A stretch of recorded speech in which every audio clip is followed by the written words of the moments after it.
300 gram அளவுக்கு சின்ன வெங்காயம் தோல் உரிச்சு எடுத்து வச்சுக்கோங்க. இது வந்து ஒரு மிக்ஸி ஜாரில் பல்ஸ் மோடில் போட்டு எடுத்துக்கோங்க. தண்ணி எல்லாம் எதுவும் ஊற்றக்கூடாது. இதுக்கு வந்து 50 கிராம் அளவுக்கு புளி தேவைப்படும். அது கொஞ்சமாக தண்ணியில் ஊற வச்சுட்டு அந்த புளியும் இப்போ இந்த வெங்காயத்தை கூட சேர்த்திக்கணும். வரமிளகாத்தூள் கொஞ்சமாக இதில் போட்டுக்கணும். அதுக்கப்புறமா கல்லுப்பு கொஞ்சம் சேர்த்திக்கிட்டு டேஸ்ட்டுக்கு வெல்லமும் சேர்த்து இது எல்லாம் அப்படியே அரைச்சிக்கணும்.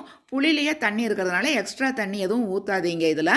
இப்போ வெறும் வாணலியில் 1 ஸ்பூன் சீரகம், 1/2 ஸ்பூன் வெந்தயம் போட்டு வறுத்து எடுத்து அதை வந்து ஆறுனதுக்கப்புறமா மிக்ஸி ஜாரில் போட்டு நைஸாக பொடி பண்ணி தனியாக எடுத்து வச்சுக்கோங்க. இப்போ வாணலியில் எண்ணெய் ஊற்றிட்டு கடுகு தாளிச்சிட்டு நீங்கள் வெங்காயம், மிளகாத்தூள், புளி எல்லாம் அரைச்சி வச்சுருக்கக்கூடிய அந்த பேஸ்ட் எடுத்து போட்டு அப்படியே கிளறணும்.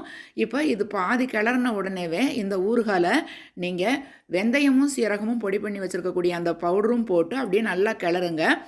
குழந்தைகள்லேருந்து பெரியவங்க வரைக்கும் விரும்பக்கூடிய இந்த வெங்காய ஊறுகாய் நீங்களும் கண்டிப்பாக ட்ரை பண்ணி பாருங்கள்.